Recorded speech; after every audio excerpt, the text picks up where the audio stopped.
departments or anything that they want to bring forward? I've not seen anybody.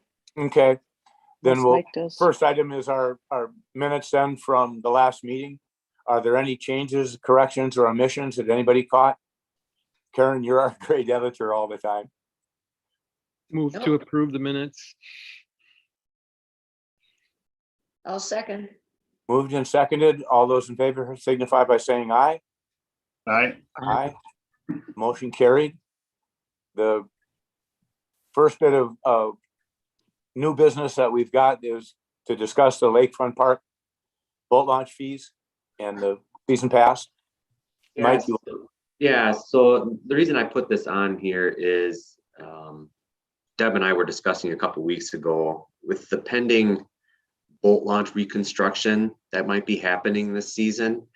We tossed around the idea of what do we want to do with season passes, because there will be times if the project does go through, there'll be times this summer where the boat launch is going to be inaccessible from a construction standpoint, right? Where, you know, the way that it's phased right now is the boat launch, it's in two phases. So the first phase is like from April to middle late June, okay, and that's kind of the southern end. Mm-hmm. And then the second phase is from July to October, and that's the northern end. So the idea is that first phase from April to June, there's going to be a significant amount of time where that boat launch might not be accessible. So, you know, we're talking about season passes. What do we want to do? Do we still want to offer them? And I guess what I settled on, and I think Deb, you agreed, and that's why I want to bring in front of Park Board to see if you're amenable to this, is people are still able to purchase a season pass. However, we just need to make sure that there is a disclaimer that's out there, you know, whether it's on the season pass, the website, so on and so forth, that states that you are taking a risk by, you know, purchasing this, that, you know, and acknowledge that the boat launch is going to be reconstructed. And there are going to be times that you aren't able to access it. And we'll try our best to put that information out there when the boat launch is closed down, but obviously weather plays into it, so on and so forth. So that's kind of what I'm thinking. I don't know if we want to get rid of them completely. I don't think that makes sense. No, I think it's a nice feature to have for people. And they lose access to the boat launch when the river's up anyway. So they're used to not having it every day for the entire summer. Mm-hmm. As long as they're aware of it, then it's not a surprise. After, you know, they're aware of it before they purchase. Yeah, that's kind of where I settled on it too. As long as they're aware of it, and if they don't want to take that risk, they can always just pay the daily rate as well. You know, that's still an option for everyone. So what's the season pass cost? I can't conjure it off the top of my head. 120 for out of state, 80 for in-state. 80, so a Hudson resident. Yeah. So what would a day pass get? What's the price on that? So a day pass for out of state is $12, and the day pass in state is $8. Would it be helpful? Do they get those passes online, or do they get them at the box down there, or both? They're normally purchased, the applications online or in-house, and then Okay. they're usually mailed out. Since COVID, they've been mailed out. That's the only way we have to distribute those right now, or they can come into the office, but when the building's open. How many I do think you even sell? signage right there at the boat launch. I don't know if that's worth the money, but to anyone who either a day pass person or someone just driving by that thinks maybe I want to get past, I don't know if it makes any sense to post something down there about periodic closings or things. I don't know. Yeah, that makes sense. I think, so this is kind of bleeding into a project update, but the boat launch bids are due on the 16th of February. So about, 3 weeks away, a couple weeks away. We'll have a pretty good idea when the numbers come back in, if this is going to be a go or not, right? There's an engineer's estimate. And if the bids come back close to it, yeah, I could see it going. If it comes back double it, it might be a different story, right? So if it is a go, council approves it, we're definitely going to want to get some signage out there as soon as possible, saying coming soon, 2022 boat launch improvements, something along that lines. And then we can include that season pass language on that, temporary closures to be expected type of thing. Yeah, my only concern is if it's really a long period of time, like April to June, that's a long period of time. And then that's more than temporary closures. I mean, I wonder if we have to be a little bit more specific that there might be quite a bit of time in there. Mhm. I don't know. I don't have the language. I'm just thinking that maybe we could be just a little bit more specific about when we anticipate there could be problems. Yeah, and I understand that temporary closures like a day or two, where this is more like it might be a month or two. Yeah. Yeah, I think for me, Mike, it makes sense. I think as long as people are informed, then I think it's fair game. They can decide if they want to, do a number of daily ones or a season one. So I guess the quicker we have that information, right, and we don't know what it's going to look like, that'll be the key in relaying that to the public, I guess. So. Okay. All right, great. So I think you'll think be able to get some idea from the contractor as to how much they're gonna need it for the staging area of the parking lot while they start, Mhm. because it's a congested area down there. Yeah. So we find out how many spots we're gonna have open. Okay. No, that sounds good. Well, we'll kind of stay the status quo, just make sure that we're informing people up front about the closures and them taking the chance that Mhm. if you purchase a season pass, just be aware that there are going to be some extended periods of time where you're not going to have access. Okay.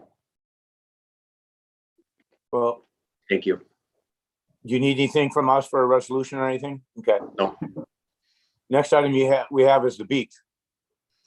Yeah, so kind of, well, not along the same lines, but the bids for the repair on the boat or the bathhouse are due on the 16th as well. And from what I understand, talking to the contractor that put together kind of the bids and plans is trusses are approximately 8 to 12 weeks out after procurement or after the contracts are signed to procure the materials. So we're probably looking at getting materials in to redo the roof at the bathhouse kind of right in the heart of the season. It's going to be June, July, right in there. So again, Deb and I were talking about, well, what do we do this season with the lifeguards? Because obviously we can't have the restrooms won't be available. The break room won't be available during construction.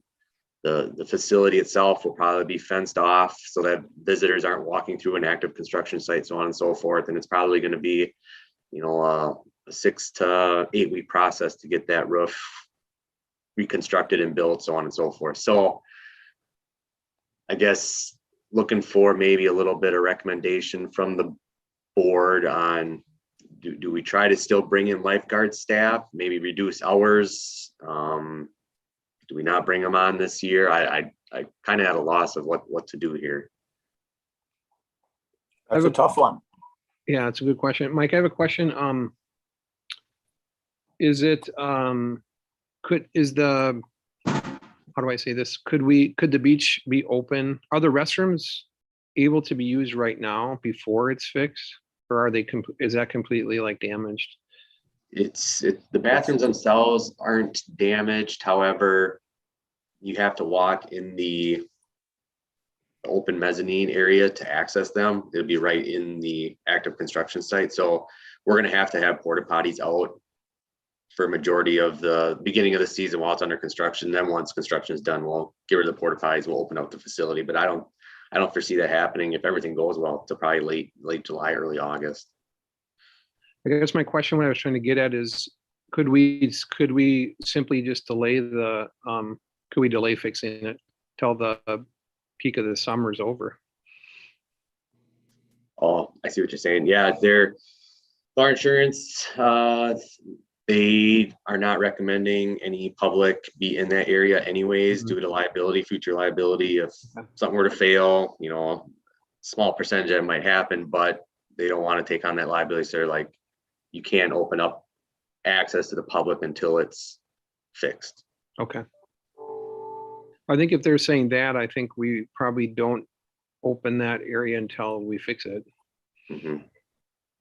Whenever Or if that we do happens. leave it open, we really have to sign it well that it's swimming at your own risk and that there's not a lifeguard present.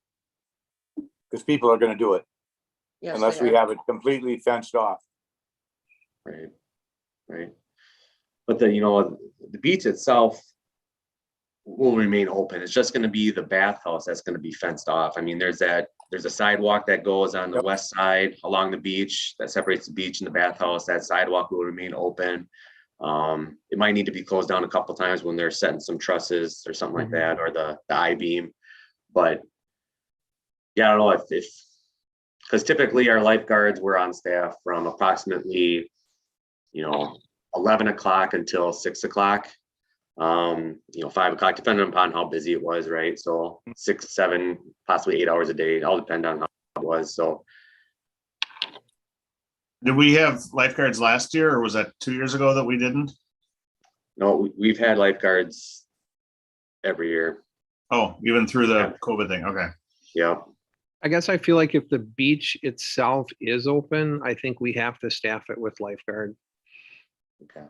I do just, too. I There's just feel just- like it's too much of a safety hazard with kids or whatnot, so. Yeah, Sorry, it's- Karen. So many little children that I would Yeah. like, The bigger kids are out on the end of the dike, Right. but the moms and little ones, that's who really uses that space. Mhm. Okay.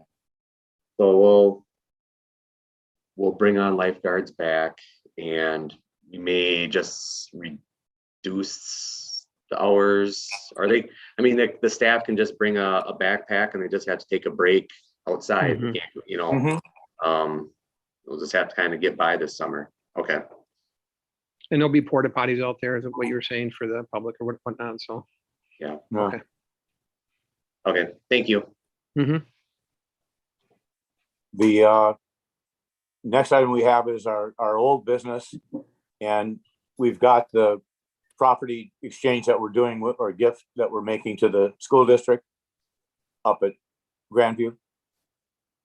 Yeah, so at our last month's meeting, after that, I put together some numbers, how much it costs us pretty much every year to maintain that facility, with staff time, materials. In our agreement that we have with Hudson Boosters, we have to treat the turf. So it's approximately $5,000 a year that we spend at this site. And I did attach the agreement that we have with the Hudson Boosters for that facility. And I just wanted to bring your attention to one thing in there. It was under other items, and it's item F, change of use of facilities, because Hudson Boosters is aware of this possibility, and they had reached out to me, and they have done a lot of improvements up there with the fields, lighting. They have storage sheds out there that can be moved, obviously, but they put a lot of time and effort into it, and they didn't want it to, like we had talked about at the last meeting, Karen, where they don't want to have it not be used for athletics or recreation, right? We want to have some type of use restrictions on there.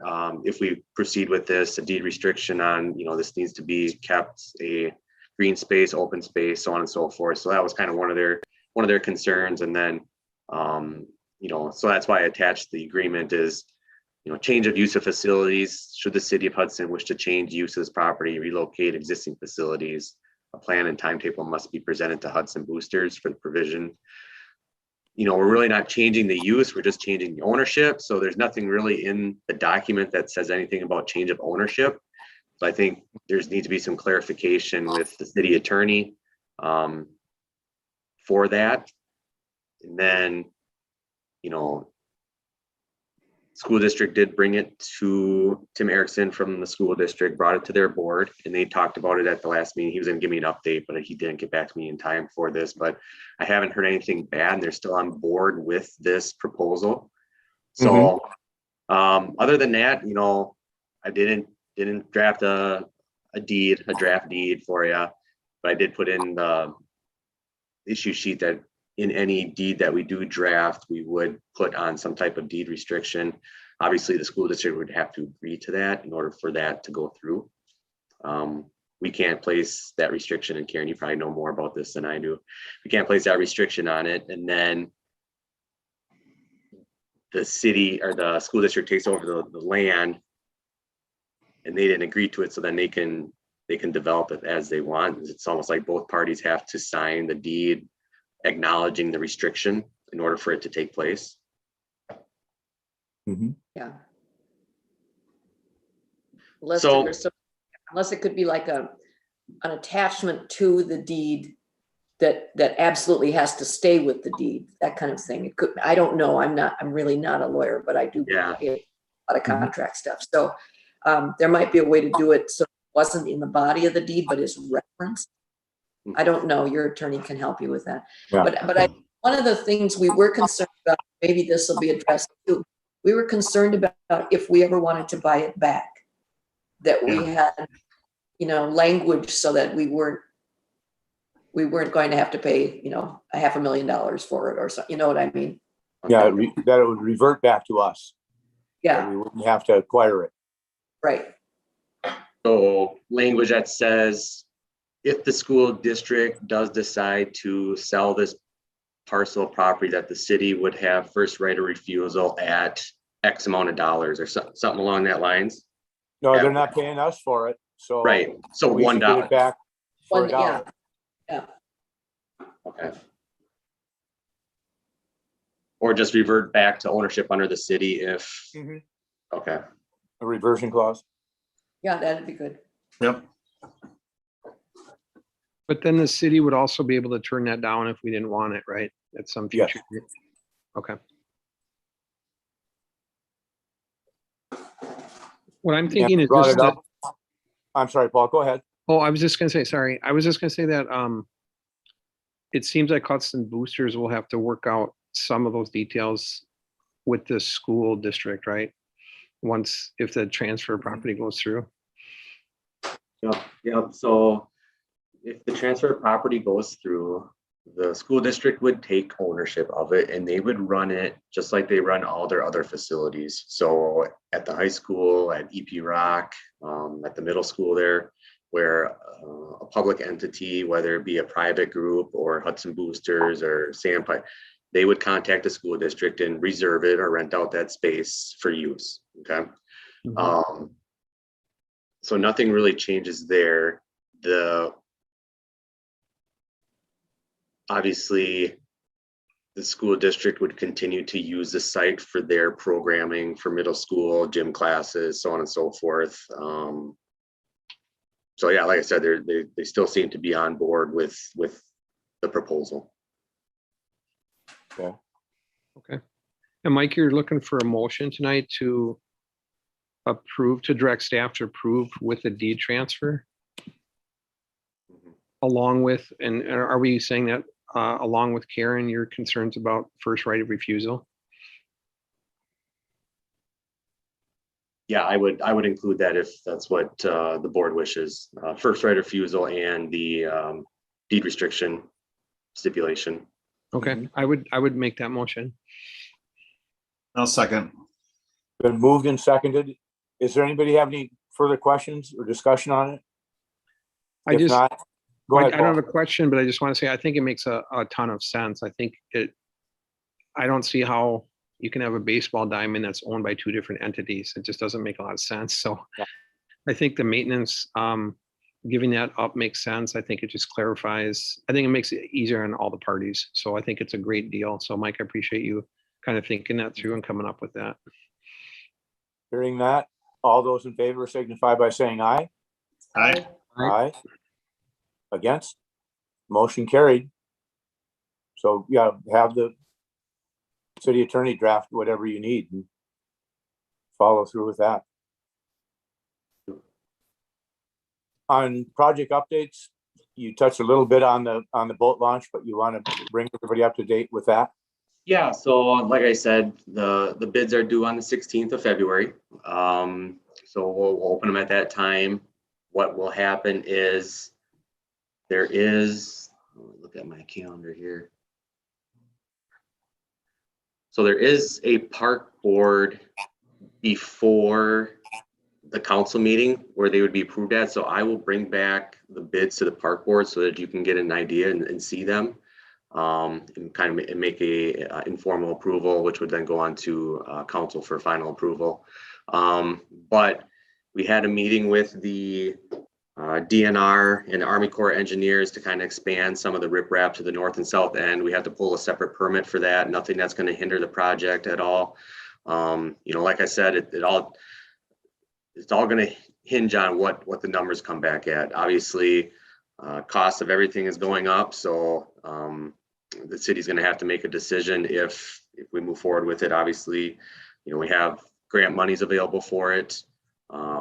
There is the possibility of using some of the ARPA fund. There's other different pots, TIF district funding, outline capital. So it's kind of going to be a hodgepodge of monies coming together to see this project go through. So I got my fingers crossed. I hope the numbers come back great so that we can move forward with it. It's a much needed improvement down there.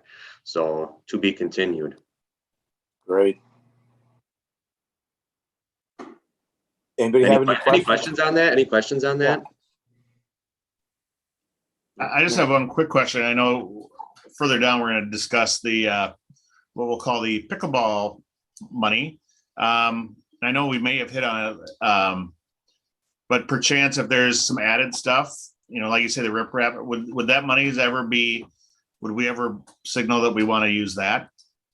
Or is that project completely separate than what we're talking about?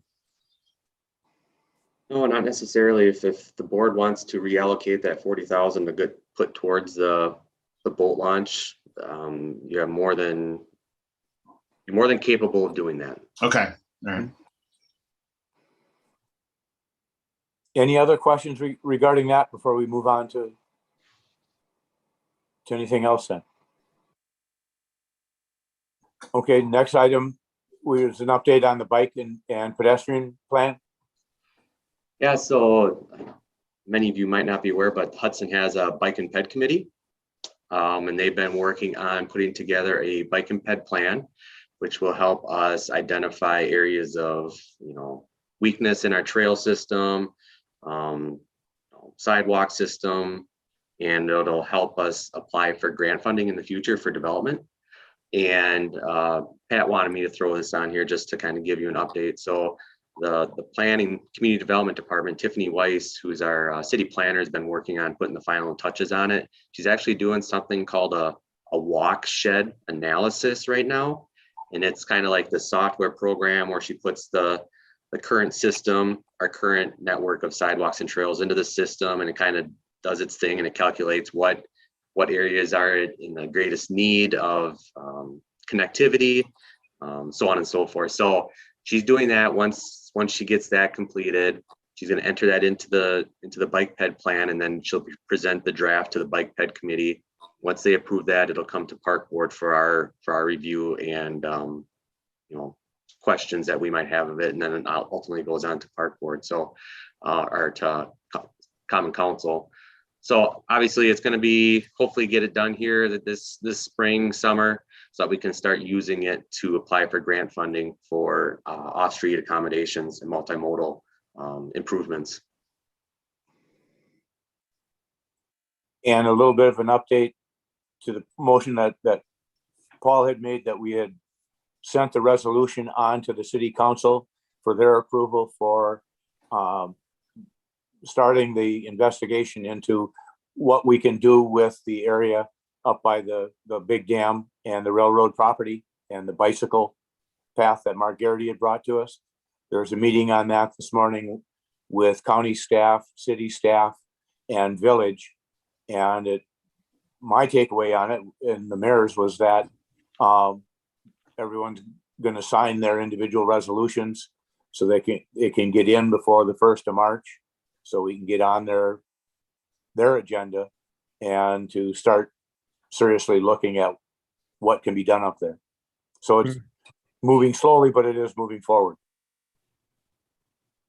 That's great. And like anything, it's gonna also come down to dollars.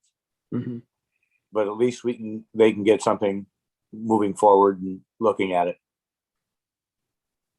Thanks, Pat.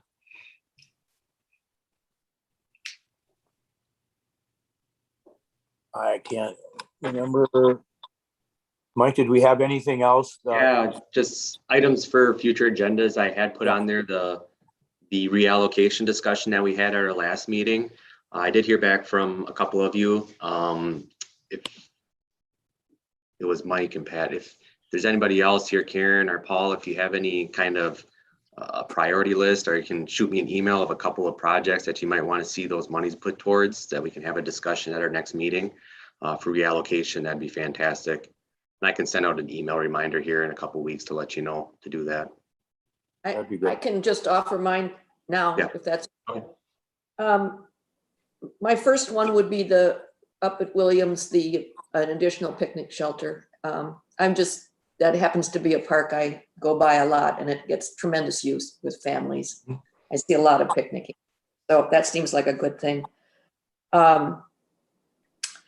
It seems to me that in the past, we heard from neighbors around Burton that they really want sidewalks. Maybe I'm not remembering that correctly, but it seems to me the neighborhood there is pretty interested in things that happen at Burton Field. So I would say maybe sidewalks there would be a possibility.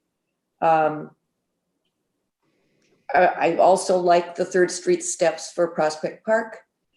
And one that wouldn't be very expensive would be that Vine Street Square lighting. Of course, that's only winter use to there, but it gets a lot of use. So that's sort of order. They're all worthy projects. Yeah. Thank you.